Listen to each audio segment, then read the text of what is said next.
Assalamualaikum warahmatullahi wabarakatuh. Perkenalkan, nama saya M. Nanda Setiawan, SHMH. Saya merupakan dosen Prodi Ilmu Hukum, Fakultas Hukum, Universitas Muara Bungo. Dengan NUPTK 0234 7774 130243. Yang mana bidang keilmuan saya itu adalah hukum pidana. Selain saya sebagai dosen, saya juga mengemban tugas tambahan sebagai Ketua Program Studi Ilmu Hukum Fakultas Hukum Universitas Muara Bungo. Mata kuliah yang saya ampu di Fakultas Hukum itu adalah hukum pidana, hukum acara pidana, kebijakan hukum pidana, perbandingan hukum pidana khusus, kemudian kapita selekta hukum pidana. Pada video yang akan ditayangkan berikut, ini merupakan pemaparan dalam rangka unjuk kerja bukti pelaksanaan Tridharma perguruan tinggi di bidang pengajaran. Adapun video yang akan saya tayangkan, ini merupakan mata kuliah dasar di kurikulum Fakultas Hukum Universitas Muara Bungo, tepatnya itu di semester 3, yaitu mata kuliah Hukum Acara Pidana, yang mana mata kuliah ini mempunyai bobot 3 SKS. Capaian pembelajaran lulusan mata kuliah hukum acara pidana dibagi menjadi 4 aspek. Yang pertama adalah mahasiswa mampu menginternalisasikan sikap bertakwa kepada Tuhan Yang Maha Esa, cinta tanah air, menjunjung tinggi nilai kemanusiaan, serta berkontribusi dalam peningkatan mutu kehidupan bermasyarakat, berbangsa, dan bernegara berdasarkan Pancasila. Yang kedua, mahasiswa mampu menerapkan ilmu hukum dengan memanfaatkan ilmu pengetahuan teknologi dan seni, serta menunjukkan kemampuan berkolaborasi, berkomunikasi secara lisan dan tulisan dengan baik dalam konteks penyelesaian masalah hukum. Yang ketiga, mahasiswa mampu mengambil keputusan hukum secara tepat berdasarkan analisis informasi dan data yang tersedia untuk penyelesaian masalah hukum, serta dapat memilih berbagai alternatif solusi secara mandiri maupun kelompok. Yang keempat, mahasiswa menguasai penulisan hukum serta mampu mengintegrasikan ilmu pengetahuan dan teknologi pada bidang hukum untuk menyelesaikan ragam persoalan hukum, baik secara teoritis maupun praktis. Selanjutnya, capaian pembelajaran mata kuliah hukum acara pidana adalah mahasiswa mampu memahami konsep, asas, dan prinsip dasar dari hukum acara pidana, serta kaitannya dengan penyelesaian perkara pidana, dan menginternalisasikan nilai-nilai etika, keadilan, serta norma hukum dalam praktik beracara pidana. Mata kuliah hukum acara pidana ini membahas secara komprehensif tentang prosedur mekanisme penyelesaian perkara pidana di Indonesia, mulai dari tahap penyelidikan, penyidikan, penuntutan, pemeriksaan di pengadilan, hingga eksekusi putusan. Materi yang akan saya ajarkan ini meliputi pengertian, asas, tujuan, dan ruang lingkup dari hukum acara pidana, serta peran serta fungsi dari aktor-aktor utama seperti penyidik, penuntut umum, hakim, dan penasihat hukum, serta tahapan-tahapan utama seperti penangkapan, penahanan, penggeledahan, penyitaan, pemeriksaan saksi dan tersangka, kemudian penyusunan surat dakwaan hingga upaya hukum seperti banding, kasasi, dan peninjauan kembali. Nah, mata kuliah ini menekankan pada perlindungan hak asasi manusia, asas due process of law, serta penerapan prinsip-prinsip keadilan dalam sistem peradilan pidana. Dengan pendekatan teoritis dan praktis, mahasiswa diharapkan mampu memahami, menganalisis, dan menerapkan hukum acara pidana sesuai dengan ketentuan perundang-undangan yang berlaku, serta memiliki keterampilan dalam penyusunan dokumen hukum dan kasus pidana secara profesional. Video yang akan ditayangkan ini merupakan sub mata kuliah dari hukum pidana dengan bagian kajiannya itu adalah hukum acara pidana, yang mana kemampuan akhir yang diharapkan oleh mahasiswa nanti adalah mahasiswa mampu memahami konsep sejarah ruang lingkup, hukum acara pidana, asas-asas, tujuan, dan fungsi dari hukum acara pidana. Nah, diharapkan setelah mahasiswa menerima materi tersebut, mahasiswa dapat menjelaskan konsep, ruang lingkup, sejarah, asas, tujuan, dan fungsi dari hukum acara pidana. Teknik pengajaran yang saya gunakan ini adalah menggunakan pendekatan DIA, Delivery, Interaction, dan Assessment. Delivery akan menjelaskan materi apa yang disampaikan dalam perkuliahan. Nah, pada pendekatan delivery, saya menggunakan buku referensi, PPT, dan video visual pada buku-buku referensi seperti konsep dari hukum acara pidana, sejarah, ruang lingkup, asas, tujuan, dan fungsi dari hukum acara pidana. Nah, buku referensi dan PPT tersebut sebelum memulai perkuliahan, saya sudah membagikan dan mewajibkan mahasiswa sebelum perkuliahan untuk membaca. Sehingga nantinya mahasiswa tersebut sudah paham terlebih dahulu. Dan pada akhirnya, sewaktu pembelajaran itu terjadi, mahasiswa sudah mengetahui apa-apa saja yang memang mau dijabarkan oleh dosen yang menjelaskan. Interaction bagaimana mahasiswa dan dosen berinteraksi pada proses pembelajaran. Untuk pendekatan interaction, secara prinsip berinteraksi, saya dan mahasiswa baik dalam kelas maupun di luar kelas adalah berbasis metode Student Center Learning atau SCL, yang mana mengedepankan partisipasi aktif mahasiswa dalam proses belajar mengajar. Interaksi di dalam kelas disampaikan menggunakan PPT, diskusi kelompok, dan belajar mandiri, serta video visual. Interaksi tersebut dapat berupa melemparkan beberapa pertanyaan kepada mahasiswa di tengah-tengah perkuliahan ataupun nanti di akhir perkuliahan. Nah, pertanyaan tersebut diberikan kepada mahasiswa ataupun mahasiswa yang bertanya kepada dosen yang mengampu mata kuliah tersebut. Jika pertanyaan tersebut memang dirasa kurang pas dan dengan jawaban, maka saya sebagai dosen akan bertindak menjelaskan secara akademis, secara teoritik untuk jawaban-jawaban dari pertanyaan mahasiswa tersebut. Asesmen akan menjelaskan bagaimana menilai mahasiswa secara objektif dan transparan. Pada asesmen, di mana penilaian mahasiswa saya mengambil dari nilai yang diperoleh berupa kehadiran dan proses belajar mengajar itu sebesar 15%. Nilai kuis dan tugas itu sebesar 20%, nilai ujian tengah semester itu 30%, dan nilai akhir ujian semester itu 35%. Yang mana poin-poin tersebut berlaku sampai akhir perkuliahan yang akan diakumulasikan sebagai proses akhir hasil belajar mengajar. Sistem penilaian ini disampaikan pada pertemuan pertama dan tercantum di dalam RPS mata kuliah Hukum Acara Pidana.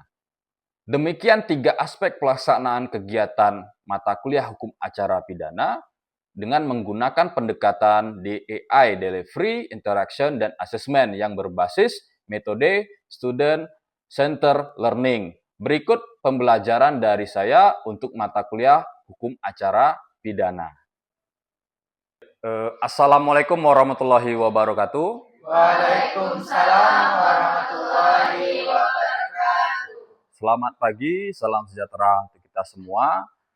Kembali lagi pada pertemuan kedua ya untuk mata kuliah Hukum Acara Pidana di semester ganjil semester 3 tahun ajaran 2024-2025. Yang mana sebelum kita memulai perkuliahan ada baiknya kita berdoa terlebih dahulu. Mari kita berdoa menurut agama dan kepercayaan kita masing-masing. Berdoa dimulai.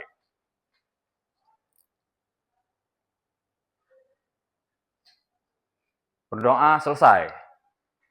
Nah, sebelum saya mulai perkuliahan, tentu saya absen dulu ya, satu-satu. Yang pertama, Cahaya Aprilia. Hadir. Silvi Nadia. Dian Ayu. Idham. Ilham. Raja Moga. Hadir, Pak. Kevin. Mirza. Sylvia. M. Zahrul. Sarip. Oke, pada pertemuan kedua kali ini kita akan membahas mengenai bagaimana konsep atau ruang lingkup dari hukum acara pidana. Tapi terlebih dahulu, minggu lalu kan kita udah membahas nih mengenai eh, konsep hukum acara pidana, kemudian sejarah dari hukum acara pidana. Nah, barangkali ada yang masih ingat apa itu hukum acara pidana? Ada yang masih ingat pertemuan minggu lalu? Silakan, angkat tangan. Silakan Raja, apa hukum acara pidana? Hukum acara pidana adalah suatu hukum yang mempelajari tentang bagaimana cara menyelesaikan suatu perkara di bidang pidana atau kejahatan. Oke, terima kasih Raja. Nah, jadi menurut Raja tadi ya, berkaitan dengan konsep hukum acara pidana. Nah, tadi Raja mengatakan bagaimana penyelesaian perkara. Nah, kita ulang lagi. Jadi konsep hukum acara pidana itu adalah seperangkat aturan yang mengatur apa? Tata cara penangkapan, penahanan, penggeledahan, penyitaan, pemeriksaan di pengadilan, hingga putusan pengadilan. Nah, oleh apa? Oleh alat-alat penegak hukum atau alat-alat negara dalam melakukan penegakan hukum. Nah, kemudian saya ingin memberikan satu gambar nih, gambar yang mana gambar ini menunjukkan ada pisau, ada timbangan, kemudian ada orang tua. Nah, menurut kalian, apa yang kalian lihat dari gambar ini? Pemahaman kalian. Silakan, Reni. Ya. Nah, apa yang Reni lihat?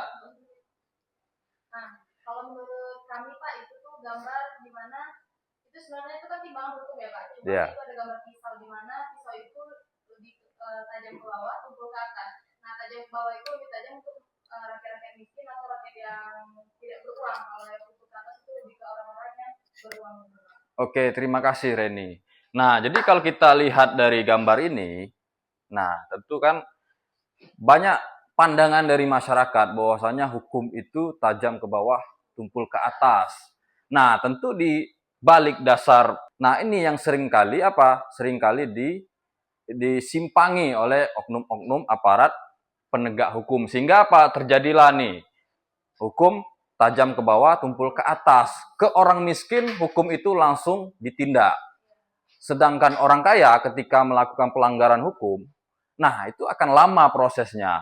Mengapa itu terjadi? Ya karena ada penyimpangan yang dilakukan oleh oknum-oknum aparat penegak hukum. Nah, jadi itu ya. Nah, kemudian ada ruang lingkup. Ruang lingkup hukum acara pidana ini justru kita melihat proses yang panjang. Saya akan menjelaskan berkaitan dengan asas-asas dari hukum acara pidana. Nah, salah satu asas yang paling fundamental itu adalah asas due process of law dalam hukum acara pidana. Nah, asas ini sebagai fundamental prinsip dalam sistem hukum acara pidana yang menjamin apa? Bahwa setiap orang dalam proses penegakan hukum harus dilakukan secara apa? Secara adil, tidak secara sewenang dan berpegang teguh pada apa? Prosedur yang sah. Menurut apa? Menurut Kitab Undang-Undang Hukum Acara Pidana. Nah, di sini banyak nih terbagi beberapa inti dari asas due process of law. Salah satunya ada hak atas perlakuan yang sama di hadapan hukum dan asas praduga tidak bersalah atau equality before the law. Yang mana setiap orang itu diperlakukan sama di mata hukum. Jadi nggak ada tuh banding-bandingkan. Misalkan ada seorang jenderal dihukum, kemudian disidangkan, itu embel-embel jenderalnya udah nggak ada lagi. Kemudian asas praduga tidak bersalah, nah ini menggambarkan sebelum ada putusan pengadilan, dia ini dianggap sebagai objek pemeriksaan. Nah, setelah ada putusan pengadilan, barulah dia dianggap bersalah. Kemudian hak untuk didengar pandangannya mengenai apa peristiwa yang dituduh. Jadi orang ditangkap itu harus kita minta keterangan dia apa. harus kita minta kalau dia sebagai seorang penyidik. Jangan langsung ketika ditangkap dimasukkan penjara. Sementara keterangan dia tidak dimintai. Kemudian hak atas bantuan hukum. Nah, jadi selama pemeriksaan itu dia mesti apa? Mesti diberi bantuan hukum. Hak seorang tersangka itu ada diberi bantuan hukum oleh siapa? Oleh pemerintah melalui apa? Advokat, pengacara, penasihat hukum. Nah, biasanya di setiap tingkatan proses penegakan hukum, kepolisian, kejaksaan, pengadilan, nah itu biasanya ada tuh advokat yang mendampingi seorang tersangka. Jika dia itu tidak mampu membayar seorang lawyer, maka negara menyediakannya. Kemudian larangan untuk apa? Memaksa tersangka terdakwa memberi keterangan yang memberatkan dirinya. Atau the right against self-incrimination. Nah, itu dilarang. Pemaksaan itu dilarang. Apalagi kekerasan itu dilarang dalam proses the way of law.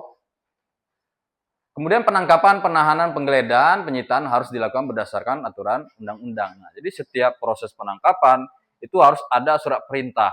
Tidak boleh sewenang-wenangnya. Dan hak untuk diberitahu tentang apa? Tuduhan dan dakwaan. Jadi dia ini ditangkap karena apa? Nah, itu harus dijelaskan oleh aparat penegak hukum. Pasal apa? Perbuatan apa yang dilanggar? Gitu. Kemudian hak untuk apa? Mengajukan pembelaan. Nah, itu diberikan kesempatan kepada orang yang bersalah, itu diberi kesempatan untuk melakukan pembelaan. Kemudian peradilan yang terbuka untuk umum dan putusan yang bebas serta tidak memihak. Jadi seorang hakim itu dia tidak boleh memihak. Nah, biasanya akan bentuk 3 kelompok. Di sini kelompok 1, kelompok 2, belakang kelompok 3. Nah, jadi di sini ada contoh kasus nih. Seseorang mahasiswa bernama Budi ditangkap oleh polisi karena diduga terlibat dalam tindak pidana narkoba. Pada saat penangkapan, polisi tidak menunjukkan surat perintah penangkapan dan langsung membawa Budi ke kantor polisi untuk diperiksa. Selama pemeriksaan, Budi tidak didampingi oleh penasihat hukum dan tidak diberi kesempatan untuk menghubungi keluarganya. Nah, saya minta kelompok 1 membahas pertanyaan yang pertama. Kelompok 1, silakan. Apakah prosedur penangkapan dan pemeriksaan terhadap Budi sudah sesuai dengan prinsip due process of law dalam hukum acara pidana? Silakan dicatat. Kemudian kelompok 2. Hak-hak apa saja yang seharusnya diperoleh oleh Budi selama proses penangkapan dan pemeriksaan? Kelompok 3. Apa akibat hukum jika proses penangkapan dan pemeriksaan tidak sesuai dengan due process of law? Nah, saya minta kelompok 1, kelompok 2, kelompok 3 silakan diskusi. Saya beri waktu 20 menit untuk kalian berdiskusi. Setelah itu nanti saya minta satu-satu untuk menyampaikan hasil diskusinya. Nah, untuk itu sekarang saya minta silakan berdiskusi. Silakan berdiskusi.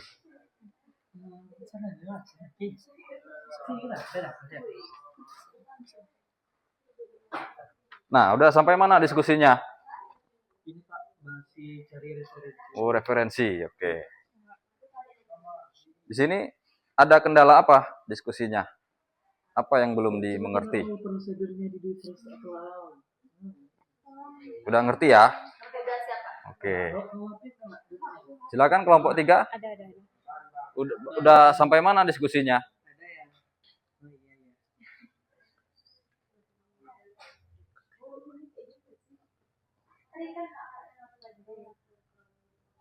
Oh iya.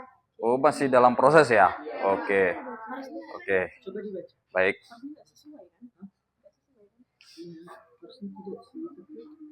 Oke, mungkin waktunya sudah habis. Saya minta kelompok 1 deh untuk membacakan hasil diskusinya terkait dengan contoh kasus yang ada di slide ini. Yang pertanyaan pertama itu, apakah prosedur penangkapan dan pemeriksaan terhadap Budi sudah sesuai dengan prinsip due process of law dalam hukum acara pidana Indonesia? Apakah iya atau tidak? Oke, silakan. Kelompok 1. Baik, terima kasih. Berdiri.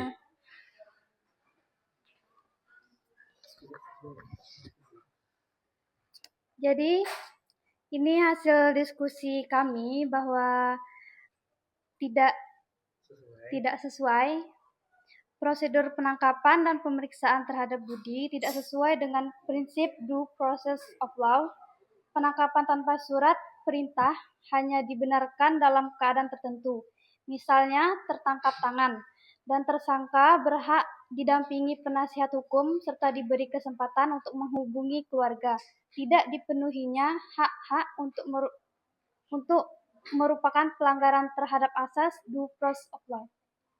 Oke, terima kasih kelompok 1, beri aplaus. Oke, silakan duduk. Kelompok 2, silakan. Apa hasil diskusinya? Baik, izin Pak. Hak apa saja yang seharusnya diperoleh Budi selama proses penangkapan dan pemeriksaan?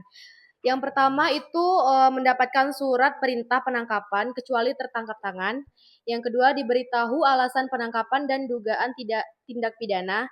Yang ketiga, didampingi penasihat hukum sejak saat penangkapan dan pemeriksaan. Yang keempat, menghubungi keluarga atau pihak lain untuk memberitahukan penangkapan. Yang kelima, mendapat perlakuan yang adil, tidak dipaksa untuk mengaku, dan tidak disiksa secara fisik maupun psikis. Terima kasih, Pak. Oke, terima kasih kelompok 2, beri aplaus. Oke, kelompok 3, silakan. Apa hasil diskusinya? Apa akibat hukum jika proses penangkapan dan pemeriksaan tidak sesuai dengan due process of law? Oke, baik Pak, kami akan menyampaikan hasil diskusi kami di kelompok 3. Akibat hukum pelanggaran due process of law jika proses penangkapan dan pemeriksaan tidak sesuai dengan due process of law. Yang pertama, alat bukti yang diperoleh secara melawan hukum dapat dinyatakan tidak sah di pengadilan, Pak. Yang kedua, hakim dapat membebaskan tersangka atau terdakwa jika terbukti terjadi pelanggaran hak asasi. Yang ketiga, aparat penegak hukum yang melanggar dapat dikenakan sanksi administratif atau pidana sesuai ketentuan yang berlaku. Oke, beri aplaus kelompok 3. Nah, itu ya tadi jawaban dari kelompok 1, kelompok 2, kelompok 3. Nah, itu sudah sesuai dengan apa yang kita pelajari dalam asas due process of law, yang mana memang prosedur penangkapan itu harus sesuai dengan aturan Kitab Undang-Undang Hukum Acara Pidana. Jadi orang itu tidak boleh ditangkap tanpa ada prosesnya dulu. Harus ada tuh laporan polisi dan lain sebagainya. Dalam hal tertangkap tangan, ya boleh. Tapi kan dalam kasus Budi ini dia tidak dalam tertangkap tangan. Jadi di sini ada pelanggaran prosedur. Kemudian hak apa saja? Jadi seharusnya ketika Budi itu ditangkap oleh kepolisian, dia diberi hak. Salah satunya apa? Dia hubungi keluarga dia. Nah, untuk apa? Untuk menanyakan apa kasusnya ini. Kemudian dia juga diberi hak apa? Mendapatkan bantuan hukum. Itu sudah ada di dalam Kitab Undang-Undang Hukum Acara Pidana. Harusnya kepolisian mesti apa? Mesti memberikan hak itu. Itu wajib gitu. Apa akibat hukumnya? Nah, maka prosesnya tadi itu bisa dibatalkan. Misalkan si tersangka ini tidak terima ditetapkan sebagai tersangka. Dia bisa mengajukan upaya apa? Pra-peradilan.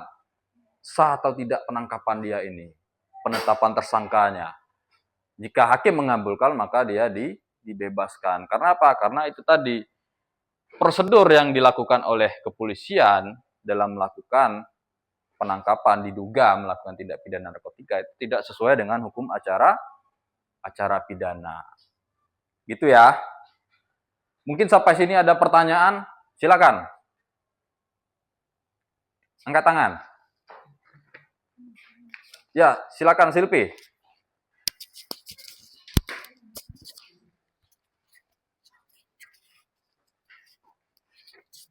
Baik, terima kasih atas kesempatannya, Pak. Pertanyaan saya, apa perbedaan mendasar antara hukum acara pidana dan hukum material pidana? Oke, Terima kasih. baik. Terima kasih Silpi. Beli aplaus. Nah, jadi kalau kita melihat pada semester 2 lalu, kita belajar mengenai hukum pidana. Jadi ada hal yang mendasar perbedaan antara hukum pidana formil dan hukum pidana material. Nah, bedanya di mana? Kalau kita gampangnya, hukum pidana formil itu kitab undang-undang hukum acara pidana. Yang mengatur apa? Tata cara, prosedur, proses seseorang itu dihukum. Kalau kita berbicara hukum pidana material itu berbicara tentang apa? Tentang perbuatan. Perbuatan apa yang dilarang? Itu diatur di dalam kitab undang-undang hukum pidana. Misalkan pasal 338 tentang apa? Pembunuhan. Yang dilarang itu apa? Membunuh orang atau menghilangkan nyawa orang lain. Atau pasal 362 tentang apa? Tentang pencurian. Yang dilarang apa? Mengambil barang milik orang lain secara melawan hukum, baik itu sebagian atau keseluruhan kepunyaan orang lain. Nah, itu bedanya dari hukum acara pidana dengan hukum pidana material. Mungkin gimana Silvi? Oke? Oke, Pak. Oke. Barangkali ada pertanyaan lain?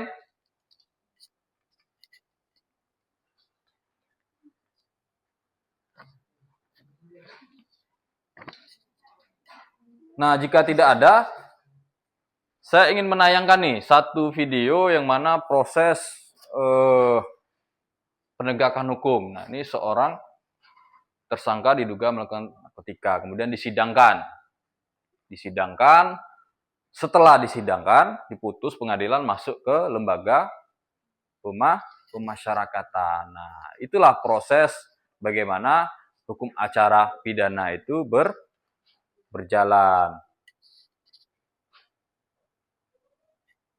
Nah, mungkin dari sini saya minta nih satu mahasiswa untuk memberi kesimpulan berkaitan dengan perkuliahan kita hari ini. Silakan. Silakan Raja, boleh?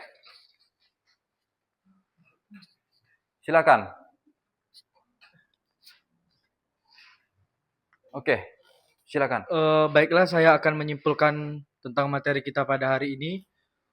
Hukum acara pidana adalah tata cara formal penegakan hukum pidana yang berfungsi sebagai pedoman bagi penegak hukum untuk menegakkan keadilan, melindungi hak asasi manusia, dan menciptakan ketertiban masyarakat melalui proses yang transparan, adil, dan akuntabel, mulai dari penyelidikan hingga pelaksanaan putusan pengadilan. Terima kasih. Oke, baik. Terima kasih Raja. Nah, itu ya kesimpulan hari ini bahwasanya hukum acara pidana itu tata cara formal penegak hukum dalam apa? Dalam melakukan fungsinya sebagai aparat penegak hukum supaya tidak terjadi sewenang-wenang. Maka diaturlah dengan hukum acara pidana.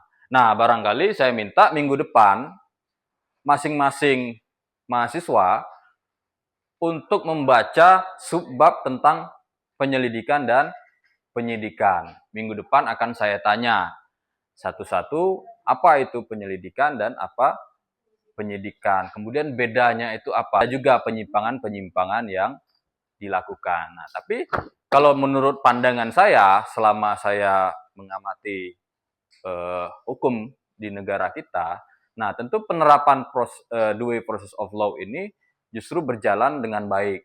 Karena apa? Karena kita lihat bagaimana aparat penegak hukum bekerja dengan baik untuk apa? Untuk melakukan penumpasan beberapa tindak pidana.